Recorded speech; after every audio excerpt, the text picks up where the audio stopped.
নমস্কার। ঠাকুরমা স্বামীজির সকল ভক্তকে জানাই সুস্বাগতম।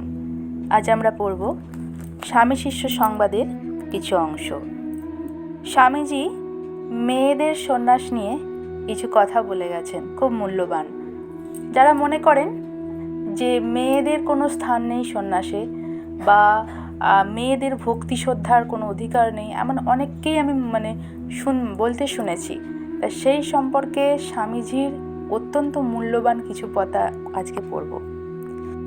আসুন পড়ি। স্থান বেলুড় মঠ, সময়টা 1901 সালের জুন মাস। শিষ্য শরৎচন্দ্র চক্রবর্তী লিখছেন, শনিবার বৈকালে শিষ্য মঠে আসিয়াছে। স্বামীজির শরীর তত সুস্থ নহে।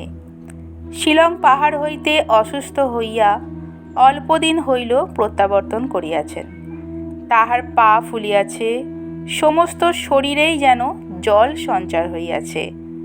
গুরু ভাতাগণ সেই জন্য বড়ই চিন্তিত। স্বামীজি কবিরাজি ঔষধ খাইতে স্বীকৃত হইয়াছেন। আগামী মঙ্গলবার হইতে নুন ও জল বন্ধ করিয়া বাঁধা ওষুধ খাইতে হইবে। আজ রবিবার। শিষ্য বলছেন, মহাশয়, এই দারুণ গ্রীষ্মকাল, তাহাতে আবার আপনি ঘন্টায় 4-5 বার করিয়া জল পান করেন। এই সময়ে জল বন্ধ করিয়া ঔষধ খাওয়া আপনার অসহ্য হইবে। স্বামীজি বলছেন, তুই কি বলছিস? ঔষধ খাওয়ার দিন প্রাতে, আর জল পান করব না বলে দৃঢ় সংকল্প করব। তারপর সাধ্যি কি জল আর আমার কণ্ঠের নিচে নাবে? তখন 21 দিন আর জল নিচে নামতে পারছেন না।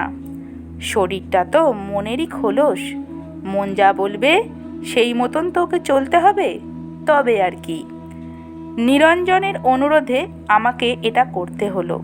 ওদের অর্থাৎ গুরু ভ্রাতাদের অনুরোধ তো আর উপেক্ষা করতে পারি না। বেলা প্রায় 10টা। স্বামীজি উপরেই বসিয়া আছেন। শিষ্যের সঙ্গে প্রসন্ন বদনে মেয়েদের জন্য যে ভাবী মঠ করিবেন সেই বিষয়ে বলিতেছেন।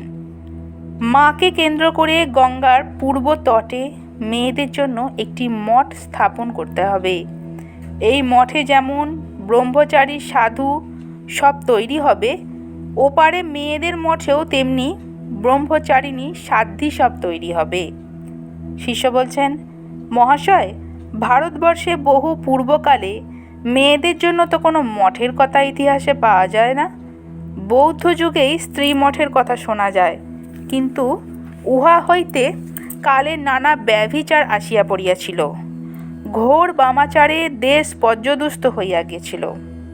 স্বামীজি আবার বলছেন, এদেশে পুরুষ মেয়েতে এতটা তফাৎ কেন করেছে তা বোঝা বড় কঠিন। বেদান্ত শাস্ত্রে তো বলেছে একই চিৎসত্তা সর্বভূতে বিরাজ করছেন। তোরা মেয়েদের নিন্দাই করিস, কিন্তু তাদের উন্নতির জন্যে কি করেছিস বল দেখি? স্মৃতিফৃতি লিখে নিয়ম নীতিতে বদ্ধ করে এদেশের পুরুষরা মেয়েদের একেবারে ম্যানুফ্যাকচারিং মেশিনে করে তুলেছে। মহামায়ার সাক্ষাৎ প্রতিমা এইসব মেয়েদের এখন না তুললে বুঝি তোদের আর কি উপায়ান্তর আছে? শিষ্য বলছেন, মহাশয়, স্ত্রী জাতি সাক্ষাৎ মায়ার মূর্তি।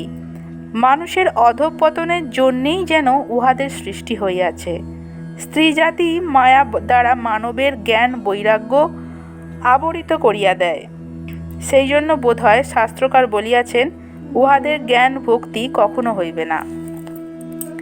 স্বামীজি কি বলছেন দেখুন, কোনো শাস্ত্রে এমন কথা আছে যে মেয়েরা জ্ঞান ভক্তির অধিকারিণী হইতে পারবে না? কোন শাস্ত্রে আছে?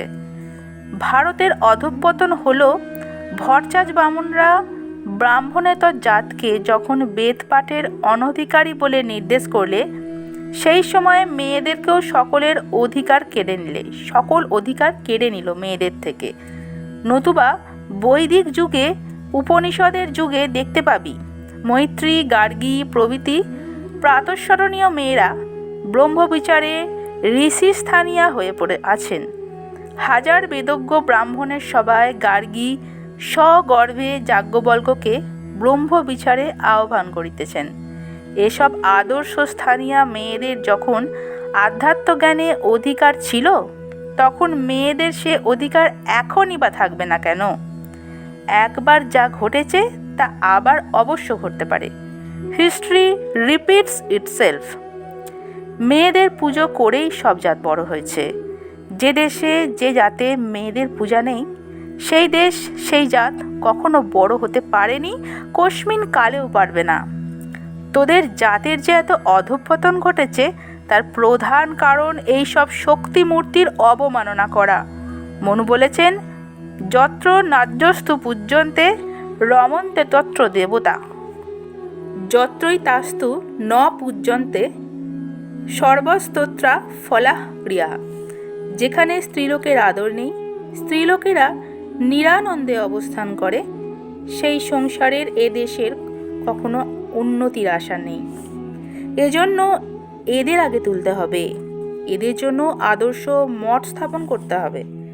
শিষ্য বলছেন, মহাশয়, প্রথমবার বিলাত হইতে আসিয়া আপনি স্টার থিয়েটারে বক্তৃতা দিবার কালে তন্ত্রকে কত গালমন্দ করিয়াছিলেন। এখন আবার তন্ত্র সমর্থিত স্ত্রী পূজার সমর্থন করিয়া নিজের কথা নিজেই যে বদলাইতেছেন। স্বামীজি আবার বলছেন, দেখুন,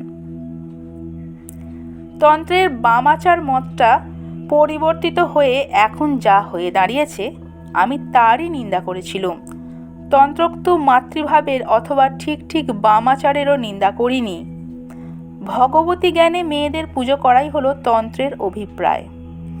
বৌদ্ধ ধর্মের অধঃপতনের সময় বামাচারটা ঘোর দূষিত হয়ে উঠেছিল। সেই দূষিত ভাবটা এখনও বামাচারে রয়েছে। এখনও ভারতে তন্ত্রশাস্ত্র ওই ভাবের দ্বারাই ইনফ্লুয়েন্সড হয়ে রয়েছে।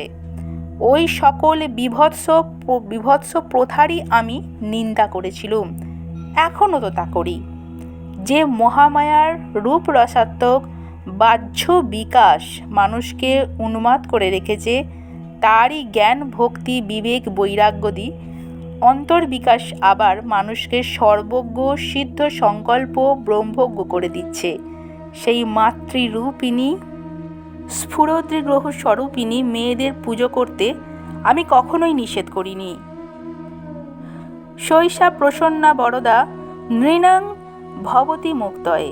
এই মহামায়াকে পুজো প্রণতি দ্বারা প্রসন্না করিতে না পারিলে সাধ্য কি ব্রহ্মা বিষ্ণু পর্যন্ত তার হাত ছাড়িয়া মুক্ত হন?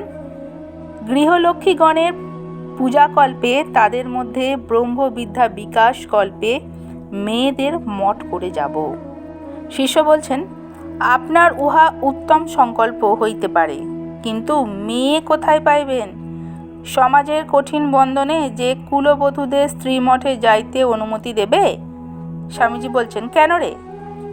এখনও ঠাকুরের কত ভক্তিমতী মেয়েরা রয়েছেন, তাদের দিয়ে স্ত্রী মঠ স্টার্ট করে দিয়ে যাব। শ্রী শ্রী মাতা ঠাকুরানী তাদের সেন্ট্রাল ফিগার হয়ে বসবেন, আর শ্রী রামকৃষ্ণদেবের ভক্তদের স্ত্রী কন্যারা ওখানে প্রথমে বাস করবে, কারণ তারা ঐরূপ স্ত্রীমঠের উপকারিতা সহজেই বুঝতে পারবে। তারপর তাদের দেখাদেখি কত গেরস্থ এই মহাকার্যে সহায় হবে। এরপর শিষ্য বলছেন, ঠাকুরের ভক্তরা এই কার্যে অবশ্যই যোগ দেবেন, কিন্তু সাধারণ লোকে এই কার্যে সহায় হইবে বলিয়া তো মনে হয় না। স্বামীজি বলছেন, জগতের কোনো মহৎ কাজই স্যাক্রিফাইস ভিন্ন হয়নি।